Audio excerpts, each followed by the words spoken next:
Dans cette vidéo, je vais vous présenter le Canva ainsi que l'élément donc de base qui est votre widget et comment positionner des éléments dans votre Canva par rapport à l'écran. Donc, lorsqu'on crée un widget, par défaut, on a donc le nom de votre widget, ici My UI, qui est créé ici et qui a des propriétés. Donc là, je vais mettre un texte juste pour avoir quelque chose à l'écran. Donc là, on a notre widget. Comme je vous l'ai indiqué par défaut, on a forcément un canevas. Et à l'intérieur de ce canevas, vous allez avoir vos éléments. Donc ici, je reviens sur My UI, qui est mon widget. Dans les détails, on a donc des éléments que l'on verra plus tard qui sont communs à tous les autres, tout ce qui se trouve dans votre palette. Donc ce sont des propriétés communes, on les verra plus tard. Et nous, ce qui va nous intéresser, c'est le apparence, donc le visuel.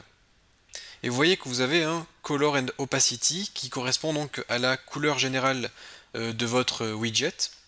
Ici, c'est en blanc. Si je clique sur la couleur, vous voyez, j'ai un panneau qui apparaît dans lequel je peux sélectionner une couleur, soit avec la roue, soit en indiquant moi-même le rouge, vert, bleu et l'alpha, donc c'est la transparence, et je peux modifier la couleur d'un élément. Par exemple, je peux mettre mon texte, ma couleur principale en rouge. Et comme vous pouvez le voir, mon texte ici est devenu rouge. Pourquoi? Tout simplement car le texte est enfant de Canva qui lui-même est enfant de mon widget. Et donc, via l'héritage, cette couleur est répercutée sur l'ensemble des éléments de votre Canva. Je vais revenir en blanc ici et je vais maintenant cliquer sur mon texte.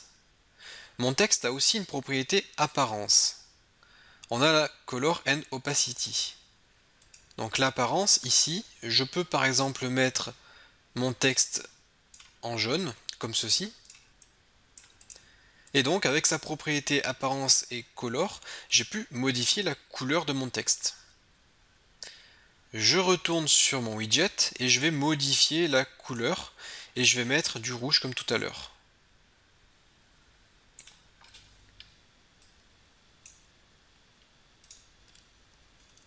Et là, donc, vous voyez que c'est cette couleur-là qui prend le pas. Si je reviens ici dans ma couleur, donc là je suis toujours en jaune, en fait, les couleurs se mélangent. La couleur de mon texte se mélange à la couleur de mon route widget.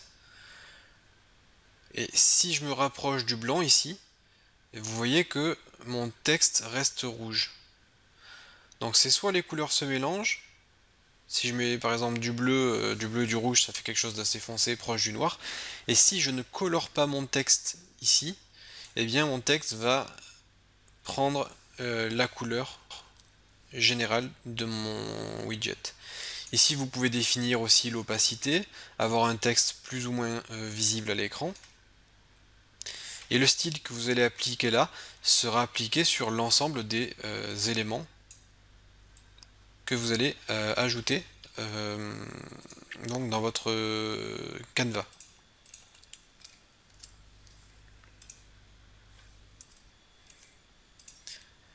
Ici, je vais regarder le bouton d'un peu plus près. Donc là, je vais repasser en blanc. Hop. Voilà. Donc là, je vais regarder le bouton. Et vous voyez que le bouton donc est positionné en pixels. Là, regardez, je le bouge et ici, j'ai la position X et Y. Je peux modifier à la main la position X et Y par rapport à mon canevas. Et là, c'est une position en pixels. Donc, 0, 0, ça correspond au coin en haut à gauche de l'écran. Donc en informatique, c'est toujours 0, 0 en haut à gauche. Contrairement en mathématiques où c'est en bas à gauche. Donc en informatique, on commence en haut à gauche de l'écran. Donc là, on peut positionner l'élément. On peut lui définir une taille, comme ceci. Et ce qui va nous intéresser, nous, c'est le encore, donc les encres. Ici, on peut définir les encres de notre bouton. Alors si je clique sur le bouton, vous voyez que là, il est ancré en haut à gauche de mon canevas, ici. Si je vais dans mon jeu et que je lance mon jeu, on a notre élément qui est ancré. Et si je réduis un peu la taille de ma fenêtre, le bouton est positionné à la même distance par rapport au coin gauche de mon écran. Donc peu importe la taille de ma fenêtre. Si je veux modifier le type d'ancrage, je peux déplier le menu et je peux dire que mon élément doit être ancré en haut au milieu, en haut à droite, ou bien en haut à gauche et à droite. Donc si je fais ça, alors par contre il faut que j'enregistre, que je compile. Si je fais ça, je vais avoir mon bouton qui va être positionné par rapport au côté gauche et au côté droit. Et si je réduis la taille de ma fenêtre, vous voyez, le bouton a changé de taille. En fait, il se réduit afin d'être exactement à la même distance des bords gauche et droit de l'écran. Donc là, le bouton a une taille réduite. Vous pouvez l'ancrer au centre de l'écran, vous pouvez l'ancrer sur le côté droit, et vous pouvez donc l'ancrer par rapport à la totalité de l'écran. Donc là, notre bouton sera toujours positionné au même endroit. Comme ceci. Donc le type d'ancrage ici va définir le comportement de votre bouton. Et pareil que pour le texte, vous avez la propriété couleur.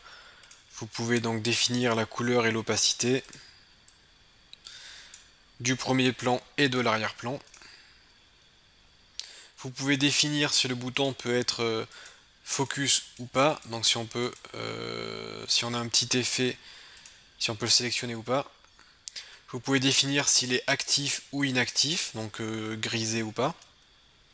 Vous pouvez définir un tooltip, donc un texte qui apparaît au survol du bouton, la visibilité, etc., etc.